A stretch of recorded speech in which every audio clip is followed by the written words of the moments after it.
Hard disk recording is everywhere, from professional studios to live recordings on a stage, on tour with your laptop, and now due to more sophisticated and affordable equipment, even in home recording.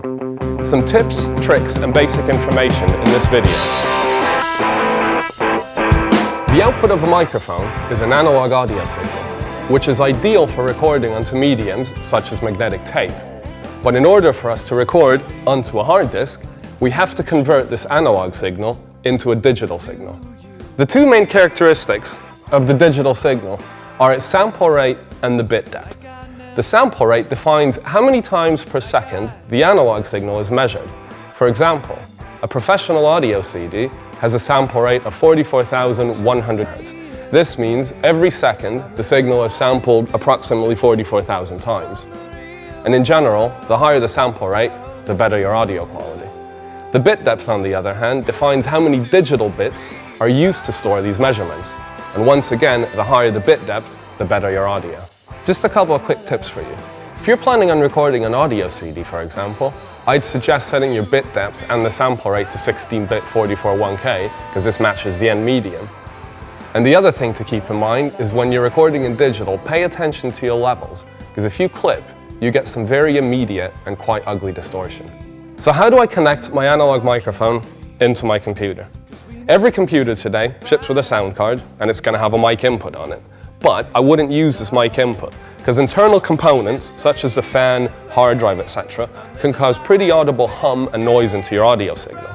A better choice would be to use a mixer like this, use the line outputs and go directly into the line input of your computer. Better yet, use an internal sound card with professional quality balanced XLR inputs, or use external sound cards, Firewire or USB, like the Shure X2U, plug it directly into the back of your microphone. The USB connector allows you to plug it directly into your computer without the need for any drivers.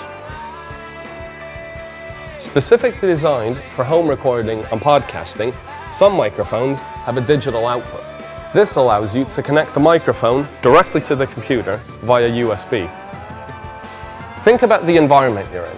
Whether it's a rehearsal room, basement studio, or even a hotel room, these places aren't going to be acoustically treated, and they're going to be reverberant. You'll also get other noise, such as your computer. So a couple tips for you. Close the curtains, have some thick carpets, or you can even use spare sheets and throw these into the corners.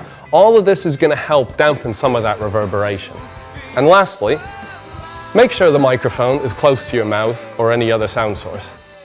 Monitoring. Listening to your mix while recording. It may not be the best idea to use traditional loudspeakers because too much sound will go from your loudspeakers into your microphone. A better option would be to use headphones. There's two types of headphones out there, closed back and open back. Once again, using open back headphones might not be ideal because too much sound may go from your headphones into your microphone. So I would suggest using closed back headphones, or better yet, for maximum isolation, use in-ear monitors.